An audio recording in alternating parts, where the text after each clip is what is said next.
नमस्कार दोस्तों, नाला सुपारा में कैसे पुलिस की देखरेख में धार्मिक तनाव उत्पन्न हुआ आज मैं आपको दिखाऊंगी। लेकिन उसके पहले मेरे कुछ सवाल हैं जिसका जवाब देने में वसई विरार पुलिस की खीसें निकली जा रही हैं। जवाब ना होना इस बात की ओर इशारा करता नजर आता है कि नाला सुपारा में उत्पन्न हुआ ये धार्मिक तनाव, ये धार्मिक बवाल पहले से ही लिखी लिखाई स्क्रिप्ट का हिस्सा थी। पहला सवाल, अगर कल रहमतनगर से यात्रा निकल भी जाती तो क्या होता? जब रहमतनगर के रहवासियों को दिक्कत नहीं, रैली निकालने वालों को दिक्कत नहीं, तो पुलिस को इतनी दिक्कत क्यों थी? दूसरा सवाल, क्या इससे पहले रहमतनगर से निकली हुई यात्राओं के लिए वसई विरार की पुलिस ने हिंदू बहुमूल्य इलाकों में इस तरीके की बैरिकेडिंग लगाई थी? तीसरा सवाल, दो गुटों में झगड़ा करवाकर वसई विरार की पुलिस किसको फायदा पहुंचाने की रणनीति पर काम कर रही थी? चौथा सवाल, पुलिस ने ऐसा क्यों कहा कि मुस्लिम बहुमूल्य इलाकों से ये रैली नहीं निकलेगी? ये पुलिस तब कहां थी जब हिंदू बहुमूल्य इलाके से मुस्लिम भाइयों की रैलियां निकलती भी थीं और बकायदा शांतिपूर्वक तरीके से अपने स्थान पर पहुंचती भी थीं? दोस्तों, अगर आप क्रोनोलॉजी समझेंगे तो नाला सुपारा में हुए तनाव को अच्छे से समझ पाएंगे।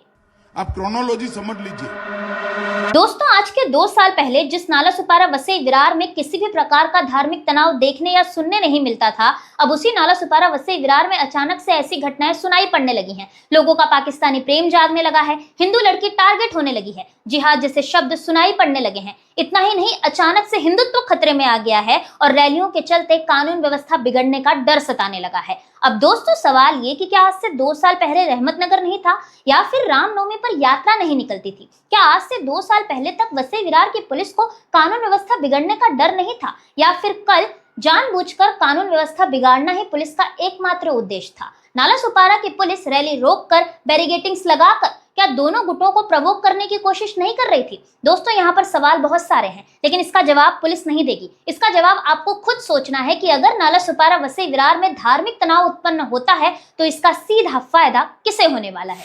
रामनवमी पर निकली ये यात्रा धार्मिक यात्रा थी, लेकिन जानबूझकर यहाँ की पुलिस ने इस यात्रा में तनाव और बवाल की पटकथा लिखी ताकि धर्म के ठेकेदारों को इसका फायदा हो सके कि नाला सुपारा वसई विरार में धार्मिक तनाव पैदा हो, आग भड़के और फिर इसी आग में चुनाव के वक्त धर्म के नाम पर वोट की रोटियां सेकी जा सके। नाला सुपारा में ये जो बवाल हुआ, उस वक्त वहां पर बहुजन विकास आघाड़ी और भारतीय जनता पार्टी दोनों के ही लोग मौजूद थे। यहाँ की राजनीतिक पार्टी के नेताओं से विकास पर बात नहीं हो पा रही है। ये लोग अच्छी सड़कें नहीं बना पा रहे हैं, वसई विरार नाला सुपारा की जनता के लिए अच्छे सरकारी अस्पताल नहीं बनवा पा रहे हैं, पीने के लिए साफ पानी नहीं मंगा पा रहे हैं, सरकारी स्कूलों का अता पता तक नहीं है। नाला सुपारा वसई विरार में भजन, कीर्तन, आरती, कथा सब कुछ हो रहा है, गायब है तो सिर्फ जनता का काम और साथ ही साथ जनता के विकास का मुद्दा। मेरी वसई विरार नाला सुपारा की जनता से हाथ जोड़कर विनती है कि आप लोग कृपया करके राजनीतिक टूल मत बनिए।